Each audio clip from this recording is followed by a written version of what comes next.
So Holiday Heist diverts $1 million in toys using sophisticated scam. A $1 million shipment of Flycatcher's smart Sketcher toys was stolen in an elaborate freight scam where thieves impersonated legitimate trucking companies. The stolen goods were rerouted and began appearing on Amazon from third-party sellers at deep discounts, forcing Flycatcher to lower its own prices and lose revenue during peak holiday sales.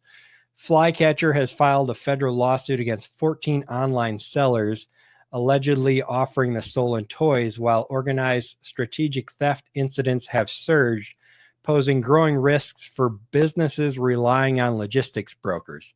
This case highlights the needs for Amazon sellers to monitor third-party marketplaces and take precautions to prevent losses from fraudulent supply chain activities. Now, this story, I think, is probably a big reason that Amazon has really started cracking down on supply chain paperwork and making sure you've got the paperwork to back up where you bought those products from, and have seen a lot of sellers, resellers especially, I should say, get their accounts shut down for buying product from illegitimate suppliers, to say the least. So why don't we start with you, Leslie? What are your thoughts on this story? I was so excited when I saw this was one of the things we're going to talk about, because I've worked on this. Not this particular company, but this scam. I have a client. They are in over-the-counter medication / supplements type of business. They actually sell brand names you would recognize at the store. So about... trying to remember when it was. It's the beginning of 2024. So this has been going on for some time. They had a truckload that came into a container that came into Port of LA. And this exact same scam happened. So the broker, there was a broker who put the load out to trucking companies to bid on. There was a winning bidder, a trucking company, and then either someone inside that trucking company is, working on the down low with bad guys, or the information was somehow stolen. They had fake documents that a trucker had, that it made it look like they were with, ABC Express Trucking Company, and they weren't. So they waltz into Port of LA, they get the truckload put on their semi, and they drive right out with all the product. And in this case, it was millions of dollars, because y'all think about it, it was medication, right? So it's tiny little boxes that were each, $25 boxes or whatever of medication. So millions of dollars. So client didn't know, because they just thought the truckload hadn't been picked up yet.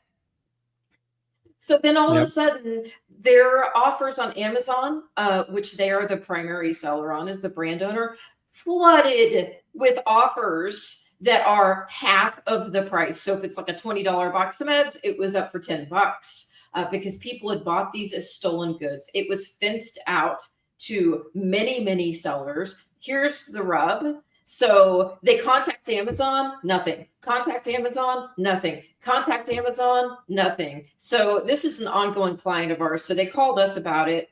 And we found a guy at Amazon who actually cares about stolen stuff in warehouses.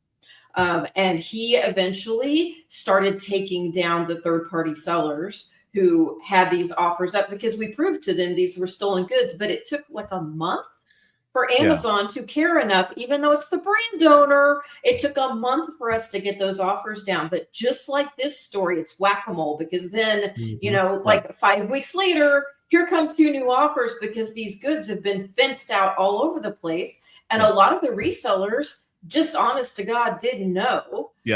This is a product that's everywhere. So it's in like every drugstore and every grocery store you go to. So you're not thinking about it being stolen goods, right? So anywho, you're absolutely right, Todd. This is part of why Amazon is cracking down on provenance and on chain of custody documents, and they want to see proof that you actually got it from someone legit.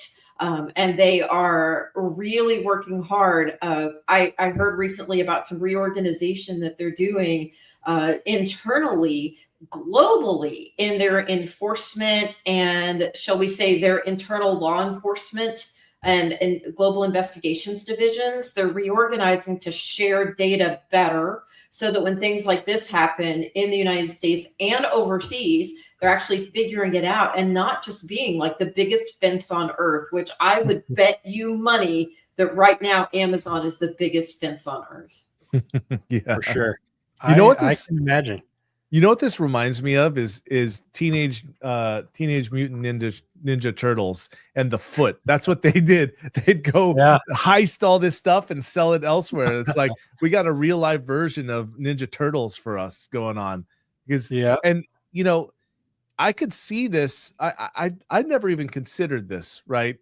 But I could see this being a very, very well, it must be, first of all, well organized, right? But I could see them subcontracting out the deal to the truck drivers, and they have no idea. They just go deliver it where they're supposed to, right? And so it's like, how do you find that? That takes a real investigation.